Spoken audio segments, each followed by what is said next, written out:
Now notice the line at the bottom of this slide. It says, who is still alive from this last generation? What spouses are still alive? Well, on the bottom one, John Hunn Brown, born in 1915, is still alive, and his wife Barbara Babb is still alive. And they, on May 2nd, they joined us out at the dedication of the sign. Over on the left, Alan Hunn died in 1986, but his wife Shirley Johnson is alive. Also from this generation is Ben Keller, the son of Ann Keller. Ann Hunn was the sister of Roland Hunn in this generation. And Ben Keller, who lives in California, his wife Jane Keller is also still alive. And so along with Ethel Hunn, who is with us today, who was the wife of Ralph Hunn, who was the son of Ned Hunn. Now, I noted above that Ezekiel Hunn married his first cousin Tabitha Newell, and people often ask how did that happen? Well, it's a little confusing, but if you see on this slide here, it makes it a little clearer. Here's Ezekiel Hunn the first, and here's his wife Tabitha. Now notice Ezekiel Hunn's mother is Ann Wilson. She's the daughter of George Wilson and Patience Knox. Down here, Tabitha Newell's mother is Margaret Wilson, also the daughter of George Wilson and Patience Knox. Therefore, Margaret Wilson and Ann Wilson were sisters. So therefore, Ezekiel Hunn and Tabitha Newell were first cousins. We are descended from that marriage. Now, Hunns and slaves has been controversial. Some people say the Hunns never held slaves, but there is documentation that they did. Henry Newell, who's the burial ground we're going to visit this afternoon, had slaves, but he released them after marrying Margaret Wilson, who was a Quaker. And our ancestor, Ezekiel Hunn, was a Quaker when he married Tabitha Newell. And in the Duck Creek Minutes we see, the committee in the case of slaves produced a manumission, that means a document freeing the slaves, executed by Henry Newell and wife Margaret for the freedom of all their Negroes, she only being a member of the society, and her case therefore entered on our minutes as in a disposition of slaveholding is now reinstated as before her case was minuted. This means that she freed her slaves, and they had not allowed her to be in the meeting, and they let her come back in after freeing the slaves. It appears from the time around 1870 or so, for the next decade, the Quakers made a real effort to try to get their members to free their slaves. It was only after they got their own members to free the slaves that they then started working on the society as a whole and became abolitionists. In 1772, Jonathan Hunn, who we're descended from, was a slave owner. He was removed from Duck Creek meeting. 4 years later, he requested to rejoin after freeing his slave. Committee talked to the slave and ascertained how much money Jonathan owed the slave. After this was paid, Jonathan agreed to serve as the ex-slave's benefactor. He was allowed back into the fold.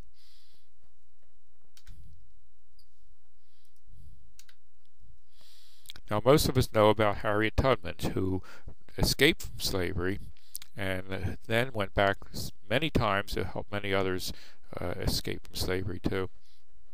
Now, in the book about Harriet Tubman, there are several references to Hunns and one to Wildcat. She escaped slavery in 1849, and then when she reached Pennsylvania, she immediately went back to rescue members of her family. Now, in the book Freedom Train, which is the biography of Harriet Tubman, are some excerpts which I'll read to you here.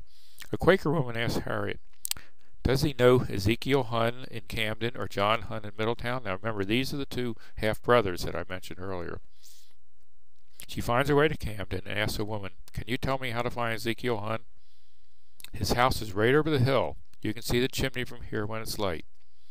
Now, I'm still looking for this hill in Delaware, but maybe there was a hill there.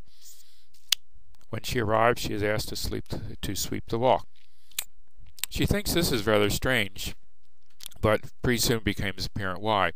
Ezekiel Hunn emerged from the house right then with a man who was out actually trying to catch escaped slaves. He had been seeing John Hunn trying to buy a horse. They put Harriet up for the day, and then they drove up to Cantwell's Bridge to his half-brother John Hunn's house, and then John Hunn put her on the road to Pennsylvania. When she got to Wilmington, Thomas Garrett, who was the conductor of the northern part of the Underground Railroad, Pennsylvania, helped her get across the line.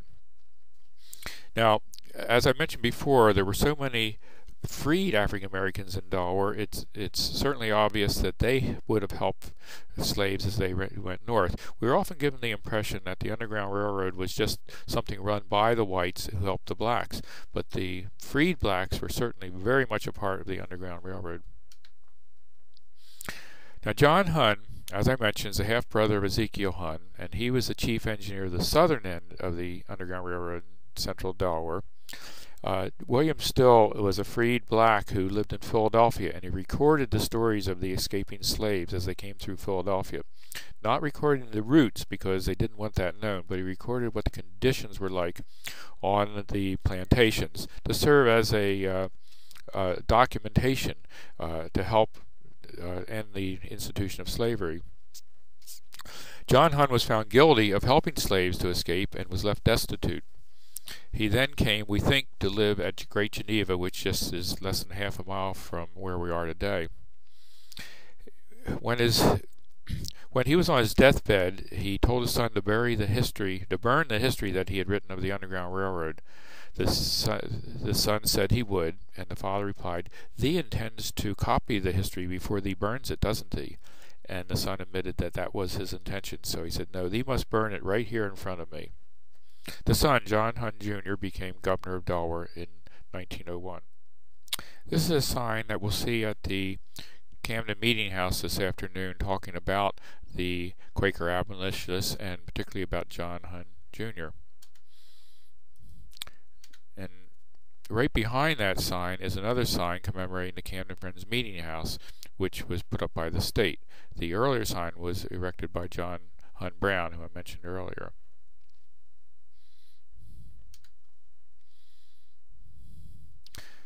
Now this is Governor John Hunn, and as I said, he became governor in 1901.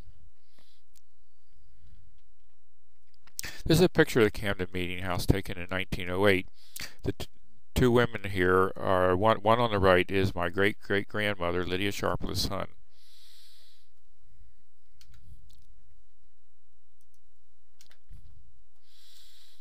There I was sitting at our campsite in the Adirondacks, and I checked my cell phone, and there was a note from Michael Richards, my second cousin once removed, and he says, Your great-grandmother's Quaker Bible is on sale on eBay, and they're asking $78 for it. Would you like to bid on it?"